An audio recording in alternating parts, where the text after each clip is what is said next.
Bonjour à tous et bienvenue dans Cult & Click pour une vidéo de presque qualité. Je suis avec l'ami Kerr qui va vous présenter la série What If et on va très vite vous donner notre avis et vous parler un petit peu de cette série que certains considèrent un peu comme une série loupée, d'autres comme une série exceptionnelle.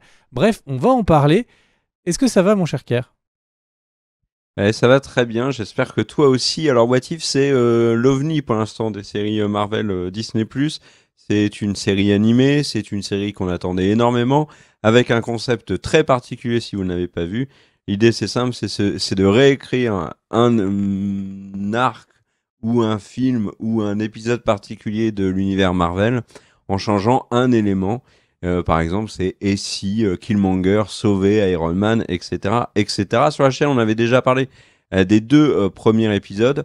On va vous parler des épisodes suivants, sachant qu'il y a eu 9 épisodes dans la première saison, qu'il y a déjà une deuxième saison qui a été commandée, avec déjà le créateur de la série qui en parle. Au niveau du casting, on a Jeffrey Wright qui joue le grand observateur qui contrôle absolument tout. Et on a sinon une grande partie du casting du MCU, même si, il faut le reconnaître, certains acteurs majeurs manquent.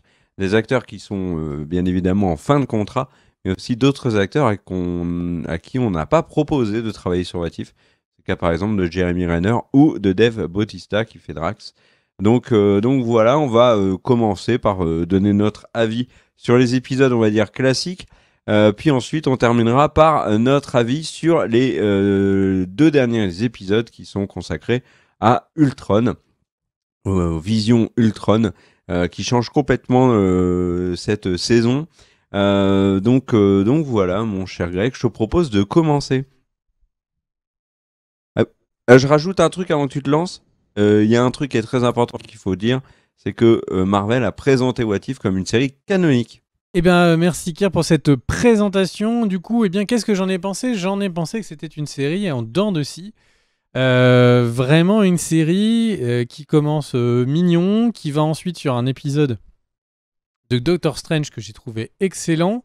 Vraiment, jusque avant les deux derniers épisodes, je me demandais vraiment à quoi servait cette série. Est-ce que elle posait des questions qu'on ne se posait pas ? Donc c'est What If. Alors, nous, ce qu'on aimerait bien savoir, c'est What If. Du coup, c'était, je sais pas, les autres Avengers, c'était une question que posait Kerr sur Twitter. Si ça avait été les autres Avengers qui avaient été zappés, comment est-ce qu'ils auraient réussi, s'ils avaient réussi. En gros, le MCU est suffisamment large et vaste pour qu'on ait envie de se poser plein de questions. Et en fait, il nous posait des questions dont pas qu'on avait rien à foutre, mais en tout cas pas loin. Parce que du coup, on était vraiment sur des questions de et si ça avait été T'Challa qui était devenu un gardien de la galaxie. C'est une question que je pense que personne ne s'était posée avant eux. Et puis au final, on a les deux derniers épisodes qui cassent tout, qui d'un seul coup nous montrent que oui, en fait, cette série, elle a un impact. Alors, par exemple, on en reviendra, mais l'épisode sur les zombies, il est sympa, il est moins sympa que dans les comics, mais il est sympa. Et au final, on avait vraiment cette galerie de temps de visionnage vraiment filler, avec l'impression qu'on est en train de regarder quelque chose juste parce qu'il fallait faire du Avengers et du Marvel pour cette période de l'année, qui ne savaient pas quoi faire. Et c'est étonnant parce que la qualité de production, les dessins sont vraiment très réussis. Mais au contraire, les deux derniers épisodes, ils mettent vraiment une claque. D'un seul coup, on se dit « Waouh, mais tout était connecté, c'est fou !» Et c'en est assez étonnant. Mais du coup, quelques éléments. C'est-à-dire que ils introduisent le personnage du Watcher, du gardien, mais derrière, il casse tout de suite la règle. Il ne doit jamais intervenir. Pouf, il intervient tout de suite.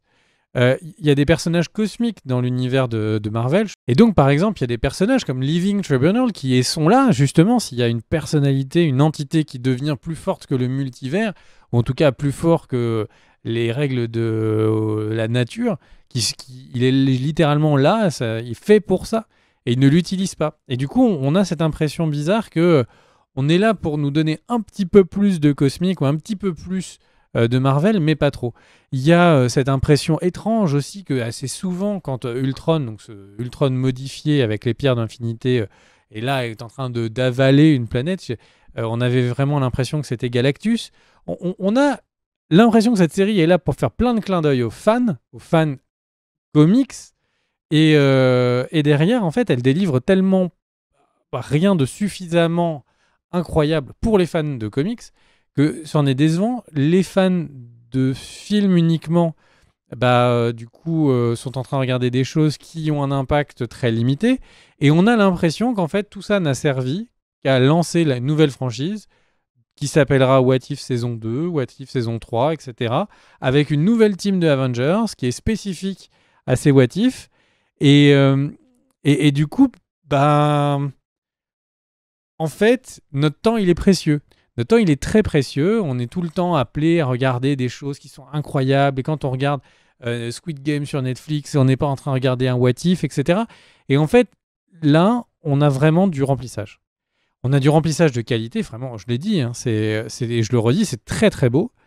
On a quelques épisodes très réussis, mais globalement, on m'a un petit peu volé mon temps. L'épisode sur Strange, très bien. Les deux derniers épisodes, très bien. Mais j'ai pas eu l'impression d'avoir eu le spectacle que j'ai quand je vais voir un Marvel au cinéma.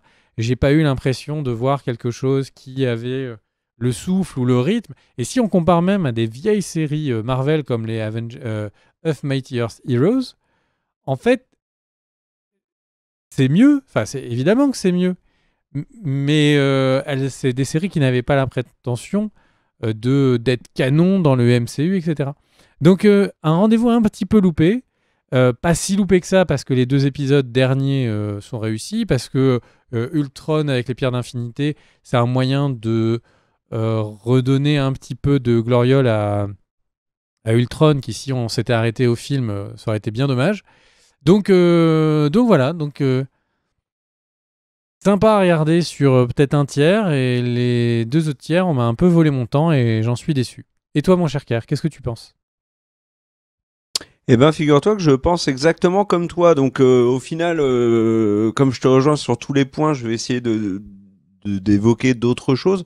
En effet, j'ai eu l'impression que c'était une qualité qui était en dents de scie, tu l'as bien dit. D'ailleurs, je vais reprendre la phrase de l'ami Marquis quand il regardait What If, d'ailleurs Marquis qu'on salue, il disait What If, so what, parce que tu l'as dit toi-même, ça pose des questions que l'on ne se pose pas et on s'en fout un peu. Il y a des épisodes qui sont vraiment comme ça. L'épisode où Loki revient parce que tous les Avengers se font shooter les uns après les autres par Ant-Man, on s'en fout. Le Marvel Zombie, et tu l'as dit, et je te rejoins, est bien meilleur dans les comics que dans cet épisode qui était, je trouve, très fade, alors que moi je l'attendais énormément. Killmonger qui sauve Tony, déjà, moi je me suis jamais posé cette question, mais surtout je vois pas du tout l'intérêt de l'épisode, parce qu'en fait ils nous refont un remake de ce que fait Killmonger dans Black Panther. Bon, alors après ça a du sens en effet quand on regarde les 2 derniers. Et puis il y a un épisode moi qui m'a complètement qui m'a fait complètement rager, c'est l'épisode sur Thor où il est une espèce de David Guetta déchaîné, et tu vois tout ça m'a embêté parce que si c'est, on va dire, une expérience de scénariste qui a envie de s'éclater avec Thor, qui devient David Guetta, etc., de faire une adaptation avec les zombies parce qu'ils ont adoré le comics, ou Ok, il n'y a pas de souci. Si c'est un délire, pourquoi pas. Après, comme tu l'as dit, ça pose un problème de on n'a pas trop le temps de regarder, mais s'il y a des gens qui ont envie de regarder, pourquoi pas.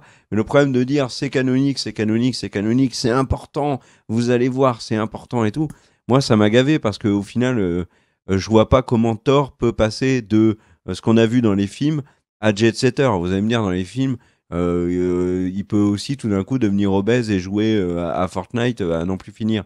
Ok, mais il y a plein d'éléments dans l'épisode de Thor qui, par exemple, me posent problème. Et moi, c'est l'élément qui m'embête dans tous ces épisodes-là, avant les 2 derniers, c'est qu'il y a plein d'incohérences.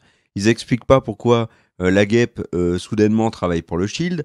Ils expliquent pas pourquoi Thor est avec Korg, avec le collectionneur, avec des personnages qu'il n'est censé n'avoir jamais rencontrés, puisque en fait ça se passe bien avant et il n'y a pas eu Hela, il n'y a pas eu le Ragnarok, etc. Donc il n'y a pas eu tous les éléments de Thor Ragnarok.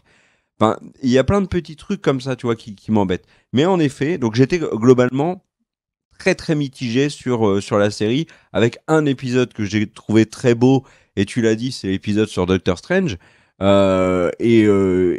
Mais voilà, enfin, mais à côté de ça, tu vois, la semaine d'après, il te balance le Marvel Zombie que moi j'attendais comme un fou, et au final, c'est juste complètement quelconque. Et alors après, tu as parlé des 2 derniers épisodes, je te rejoins complètement. La réhabilitation d'Ultron, c'est vrai, c'est très cool.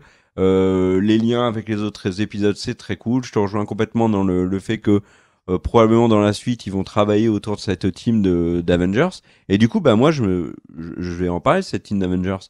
Je la trouve hyper cool. Parce que mine de rien, Captain Carter est un personnage qui est en leader, fonctionne très bien. Sa relation avec Black Widow est top. Et en effet, c'est l'espèce de remake de Captain America 2 au début, avec le saut en avion sur le ferry, enfin sur le bateau, sur le cargo, ça fonctionne très bien.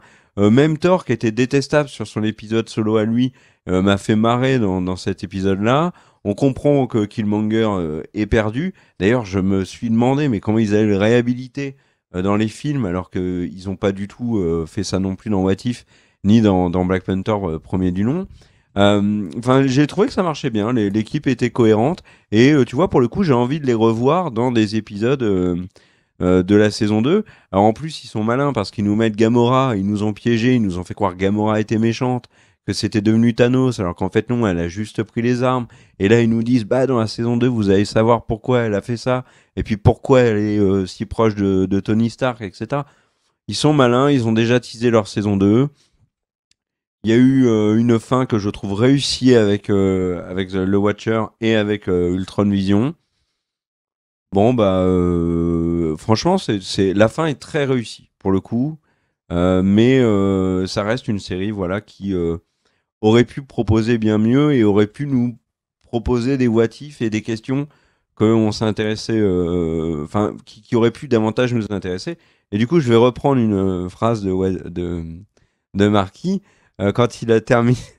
Donc, Marquis est passé de what if, so what, à why not, puisque la fin est plutôt réussie.